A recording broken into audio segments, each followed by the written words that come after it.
அனைவருக்கும் வணக்கம். இது உங்கள் கரூர் கிளாசிக் கிச்சன். இன்றைக்கி நம்ம பார்க்க போகிற ரெசிபி சன்னா மசாலா. ரொம்ப ஈஸியாக எப்படி செய்யலாங்கிறத பார்க்கலாம். ஃபஸ்ட்டு ஒரு கப் அளவுக்கு கருப்பு சின்ன சுண்டல் நான் ஓவர் நைட் ஊற வச்சு எடுத்திருக்கேன். நல்லா ஊறிடுச்சு. இதை நல்லா அலசிட்டு குக்கரில் கொஞ்சமாக தண்ணி விட்டு உப்பு போட்டு வேக வச்சு எடுத்து வச்சுக்கோங்க. ஒரு 5-6 விசில் விட்டால் போதும், நல்லா வெந்து வந்துடும். இப்போ ஒரு மிக்சி ஜாரில் 2 துண்டு அளவுக்கு இஞ்சியும் ஒரு 5-6 பல் பூண்டும் சேர்த்திட்டு 2 பெரிய வெங்காயம் ஸ்லைஸ் பண்ணி ஆட் பண்ணிக்கோங்க. இதெல்லாம் நல்லா மிக்சியில் நைஸாக அரைச்சி எடுத்துக்க போகிறோம். மூணையும் தண்ணி விடாமல் வெங்காயத்தில் இருக்க ஈரப்பதத்துலேயே நல்லா நைஸாக இந்த மாதிரி அரைச்சி எடுத்துக்கோங்க.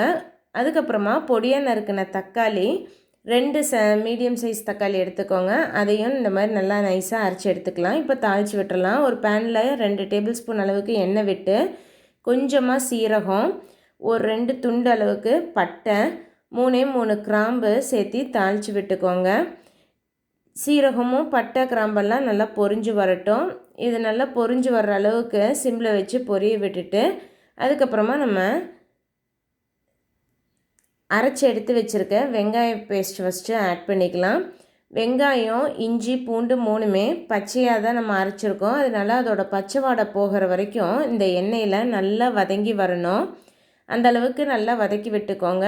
அடுப்பு சிம்லேயே இருக்கட்டும், இல்லைன்னா வெங்காயம் சீக்கிரம் தீஞ்ச வாசம் வந்துடும். வெங்காயம் வதங்கி பச்சை வாடை போனதுக்கப்புறமா அரைச்சி வச்சுருக்க தக்காளி பேஸ்ட் ஆட் பண்ணிக்கோங்க. இதையும் நல்லா கலந்து விட்டுக்கோங்க. வெங்காயமும் தக்காளியும் நம்ம தண்ணி எதுவுமே விடாமல் தான் ஆட் பண்ணியிருக்கோம். இதெல்லாம் நல்லா கலந்து விட்டு எண்ணெய் கூட கலந்து நல்லா கொதித்து வரணும். இந்த மாதிரி எண்ணெய் பிரிஞ்சு வர்ற சமயத்தில் மசால் பொடியெல்லாம் ஆட் பண்ணிக்கலாம். மஞ்சள் தூள், கரம் மசாலா தூள், உங்களுக்கு காரம் எந்த அளவுக்கு வேணுமோ அந்த அளவுக்கு வரமிளகாய் தூள் ஆட் பண்ணிக்கோங்க. Kashmiri red chilli powder add பண்ணிங்கன்னா உங்களுக்கு நல்ல கலர் கொடுக்கும். அதனால் அதையும் கூட கொஞ்சம் சேர்த்திட்டு கொஞ்சமாக தேவையான அளவுக்கு உப்பு, கடைசியாக கொஞ்சமாக நீங்கள் கொத்தமல்லி தூள் சேர்த்துனிங்கன்னா அந்த தாபா ஸ்டைல் அந்த வாசம் வரும். மசாலாலாம் நல்லா ஒன்று கலந்து வர்ற மாதிரி கலந்து விட்டுட்டு பாருங்கள், இப்போ வெங்காயம், தக்காளி, மசாலா பவுடரெல்லாம் ஒன்றா கலந்து வந்துடுச்சு. இந்த சமயத்தில் வேக வச்சு எடுத்து வச்சுருக்க சுண்டல் ஆட் பண்ணிக்கோங்க. நம்ம வேக வச்ச தண்ணியை வேஸ்ட் பண்ணிடக்கூடாது. அதை தண்ணியாக எடுத்து வச்சுருந்து இந்த சுண்டல் இந்த மசாலா கூட நல்லா பைண்டாகி வந்ததுக்கப்புறமா நம்ம எடுத்து வச்சுருக்க சுண்டல் வேக வச்ச தண்ணியவே ஒரு கப் அளவுக்கு இதில் ஆட் பண்ணிக்கலாம். அந்த தண்ணியில் தான் சத்தெல்லாம் இருக்கும். அதனால் அதை வேஸ்ட் பண்ணிடாதீங்க. நல்லா கலந்து விட்டுக்கோங்க. கன்சிஸ்டன்சி நல்லா திக்காக இருக்கிற வரைக்கும் நம்ம கொதிக்க வைக்க போகிறோம். சன்னா மசாலா திக்காக வேணும்னு நினச்சிங்கன்னா நல்லா கொதிக்க வச்சுக்கலாம். அதனால் மூடி போட்டு வச்சு கொதிக்க வச்சுக்கோங்க.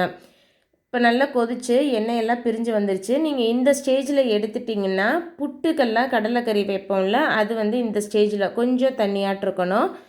இல்லைன்னா மறுபடியும் மூடி வச்சு சிம்லேயே நல்லா கொதிக்க வச்சு திக்காகிற வரைக்கும் எடுத்திங்கன்னா சப்பாத்தி, பூரிக்கெல்லாம் நல்லா திக்கான கிரேவி கன்சிஸ்டன்சியில் வரும். நல்லா இந்த மாதிரி திக்காகிடுச்சு. இந்த சமயத்தில் கொத்தமல்லி தழை தூவி பரட்டி விட்டு நம்ம இறக்கிடலாம். இது நான் இன்றைக்கி பூரிக்காக செஞ்சுருக்கேன் சன்னா மசாலா. நீங்கள் சர்விங் பவுலுக்கு மாற்றிட்டு சர்வ் பண்ணலாம். கொஞ்சம் நான் ஃபஸ்ட்டு ஸ்டேஜில் சொன்ன மாதிரி எடுத்திங்கன்னா கடலைக்கறி புட்டுக்கெல்லாம் அது அந்த கன்சிஸ்டன்சி கரெக்டாக இருக்கும். நீங்கள் சப்பாத்தி இல்லைனா பூரி கூட சர்வ் பண்ணி பாருங்கள்.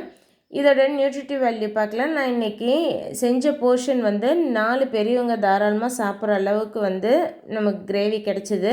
ஒரு போர்ஷனுக்கு உண்டான நியூட்ரிட்டிவ் வேல்யூ தான் நான் இங்கே உங்களுக்கு கொடுத்துருக்கேன்.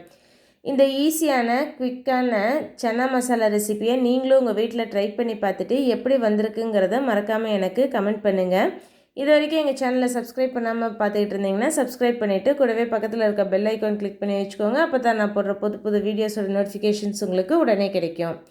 தேங்க்ஸ் ஃபார் வாட்சிங்.